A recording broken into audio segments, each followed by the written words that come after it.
ಆಗ ತಾನೆ ಮಳೆ ಬಂದು ಭೂಮಿಯ ಒಡಲಿಗೆ ತಂಪೆರೆದಿತ್ತು. ಅಣ್ಣ, ಬೇಗ ಕೊಡಿ ಅಣ್ಣ, ಮನೆಯಲ್ಲಿ ಅಪ್ಪ ಕಾಯ್ತಾ ಇರ್ತಾರೆ ಎಂದು ಒಂದು ಮೊಳ ಮಲ್ಲಿಗೆ ಹೂವಿಗಾಗಿ ಹೊರಗಡೆ ಕಾದು ನಿಂತಿದ್ದಳು ಹಿತ. ಹಿತ ಅವಳೆಂದರೆ ಆತ್ಮಾಭಿಮಾನ. ನೋಡಲು ಲಕ್ಷಣವಾಗಿದ್ದ ಮುದ್ದಾಗಿದ್ದ ಹಿತ ಅವಳ ತಂದೆ ತಾಯಿಗೆ ಒಬ್ಬಳೇ ಮಗಳು.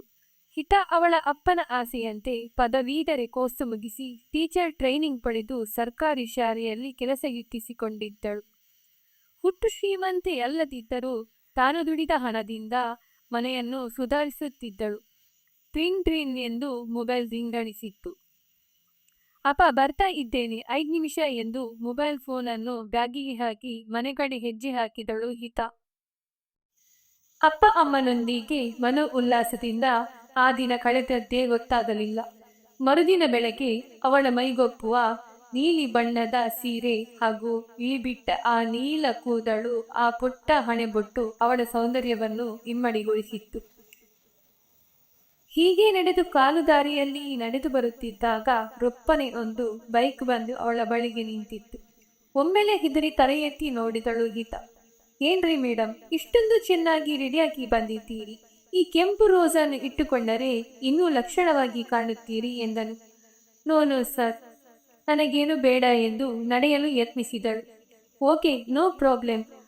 ನಿಮಗೆ ಮುಡಿಯುವ ಸೌಭಾಗ್ಯ ಈ ನತದೃಷ್ಟ ಗುಲಾಬಿ ಹೂವಿಗೆ ಇಲ್ಲವೇನು ಎಂದು ತನ್ನ ಬೈಕನ್ನು ಬರ್ರೆಂದು ಚಲಾಯಿಸಿಕೊಂಡು ಹೊರಟು ನಿಂತ ಅವನ ಆ ಚಹರೆ ಅವಳ ಮನಸ್ಸಿಗೆ ಇಳಿದಿತ್ತು. ಒಮ್ಮೆಲೆ ಎಚ್ಚೆತ್ತುಕೊಂಡವಳಂತೆ ತನ್ನ ವೇಗವನ್ನು ಹೆಚ್ಚಿಸಿದಳು ಹಿತ. ಹೀಗೆ ಬಸ್ನಲ್ಲಿ ಹೊರಟು ನಿಂತ ಹಿತಾಳು ಸ್ಕೂಲ್ ತಲುಪುವಾಗ ತುಸು ಲೇಟಾಗಿ ಹೋಗಿತ್ತು. ತರಗತಿ ಶುರುವಾಗಿತ್ತು. ಪ್ರಿನ್ಸಿಪಾಲ್ ರೂಮನ್ನು ಹೊಕ್ಕು, ಸಾರಿ ಸರ್, ಬರುವಾಗ ಚೂರು ತಡವಾಯಿತು ಎಂದಳು.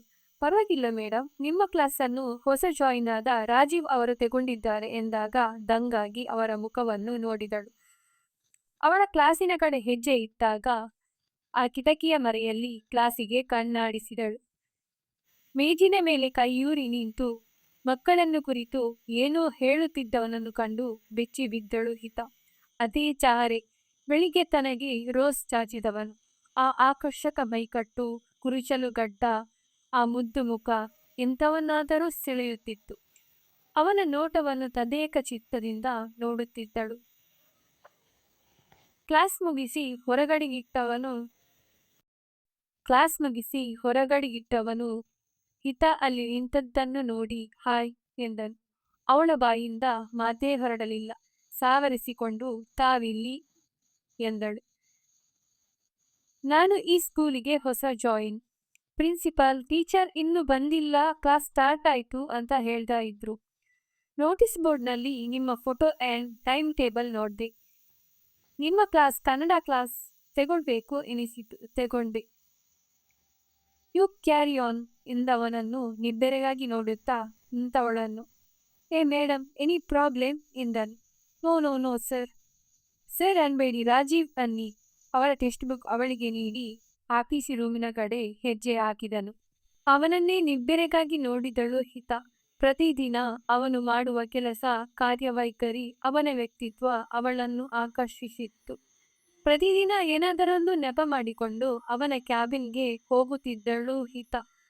ಅವನು ಕೂಡ ಹಿತಾಳ ಸ್ನೇಹ ಸಂಪಾದಿಸುವಲ್ಲಿ ಯಶಸ್ವಿಯಾಗಿದ್ದ. ಹೀಗೆ ದಿನಗಳು ಸಾಗುತ್ತಿತ್ತು. ಹಿತ ರಾಜೀವ್ನ ನಡುವೆ ಗಾಢ ಸ್ನೇಹ ಬೆಳೆಯಿತು. ಇಬ್ಬರು ಒಬ್ಬರನ್ನೊಬ್ಬರು ಬಿಟ್ಟಿರಲಾಗದಷ್ಟು ಹೊಂದಿಕೊಂಡಿದ್ದರು. ಯಾವಾಗಲೊಮ್ಮೆ ಸುತ್ತಾಡಲು ಹೋಗುತ್ತಿದ್ದರು. ಸ್ನೇಹ ಪ್ರೀತಿಗೆ ತಿರುಗಿತು. ಹಿತಾಳು ಅವನನ್ನು ಗಾಢವಾಗಿ ಪ್ರೀತಿಸಲು ಪ್ರಾರಂಭಿಸಿದ್ದಳು. ರಾಜೀವ್ನ ಪ್ರೀತಿಯ ಅಮಲಲ್ಲಿ ಹಿತ ತನ್ನ ಸರ್ವಸ್ವವನ್ನೇ ಅವನಿಗರ್ಪಿಸಿದ್ದಳು. ಹೀಗೆ ಒಂದು ದಿನ ನೋಡಿಕೊಂಡು ರಾಜೀವ್ನೊಂದಿಗೆ ಮದುವೆಯ ಪ್ರಸ್ತಾಪವನ್ನು ಇಟ್ಟಿದ್ದಳು. ಆದರೆ ರಾಜೀವ್ ತಾನಿನ್ನೂ ಜೀವನದಲ್ಲಿ ಸೆಟ್ಲ್ ಆಗಬೇಕು ಎಂದು ಹಿತಾಳ ಮಾತನ್ನು ನಯವಾಗಿಯೇ ತಳ್ಳಿದನು. ಆದರೆ ಹಿತಾಳು ತನ್ನ ಪಟ್ಟನ್ನು ಬಿಡುವಂತಿರಲಿಲ್ಲ. ಆದಷ್ಟು ಬೇಗ ಮದುವೆಯಾಗೋಣ ಎಂದು ರಾಜೀವ್ನಲ್ಲಿ ದುಂಬಾಲು ಬೀಳುತ್ತಿದ್ದಳು. ತಾನು ನಿನಗಾಗಿ ಪಾರ್ಕ್ನಲ್ಲಿ ಕಾಯುತ್ತಿರುತ್ತೇನೆ, ನೀನು ಬರಬೇಕು, ನಾವಿಬ್ಬರೂ ಮದುವೆಯಾಗೋಣ ಎಂದು ಕಾಯಲು ಶುರು ಮಾಡಿದಳು ಹಿತ. ಆದರೆ ಎಷ್ಟು ಕಾದರೂ ರಾಜೀವ್ನ ಪತ್ತೆಯೇ ಇರಲಿಲ್ಲ. ಸೀದಾ ನಿರಾಸೆಯಾಗಿ ಮನೆಗೆ ಹಿಂತಿರುಗಿದಾಗ ಬಾಗಿಲಲ್ಲಿ ನಿಂತ ಅಮ್ಮ ಏನಾಯ್ತು, ರಾಜೀವ್ ಬಂದಾನೆ ಎಂದು ಕೇಳಿದರು. ಇಲ್ಲಮ್ಮ ಎಂದಾಗ, ಯಾಕೆ ಈ ತರ ಅವನನ್ನು ನಂಬಿ ಮೋಸ ಹೋಗುತ್ತಿದ್ದೀಯಾ ಎಂದು ತನ್ನ ಪ್ರವಚನವನ್ನೇ ಶುರು ಮಾಡಿದರು ಅಮ್ಮ. ಇತ್ತ ಹಿತಾಳಿಗೆ ರಾಜೀವ್ನ ಮೇಲೆ ಅನುಮಾನ ಬರಲು ಶುರುವಾಯಿತು. ಏನೋ ಒಂದು ನಿರ್ಧಾರ ಮಾಡಿಕೊಂಡು ರಾಜೀವ್ನ ಊರಿನ ಅಡ್ರೆಸ್ ಪಡೆದುಕೊಂಡು ಹೋದವಳಿಗೆ ಎದೆಯೊಡೆಯುವ ಸುದ್ದಿಯೊಂದು ಸಿಕ್ಕಿತ್ತು. ರಾಜೀವ್ ಅವಳಿಗೆ ಮೋಸ ಮಾಡಿದ್ದ. ಅವನಿಗೆ ಆಗಲೇ ಮದುವೆಯಾಗಿ ಹೆಂಡತಿ ಮಕ್ಕಳು ಇದ್ದರು. ಇದನ್ನೆಲ್ಲ ಮರೆಮಾಚಿ ಹಿತಾಳನ್ನು ಅವನ ಪ್ರೀತಿಯ ಬಲೆಯಲ್ಲಿ ಬೀಳಿಸಿದ್ದ. ಅವನು ಮಾಡಿದ ಮೋಸದ ಬಗ್ಗೆ ಅವನ ಬಳಿ ಕೇಳಬೇಕೆನಿಸಿತ್ತು.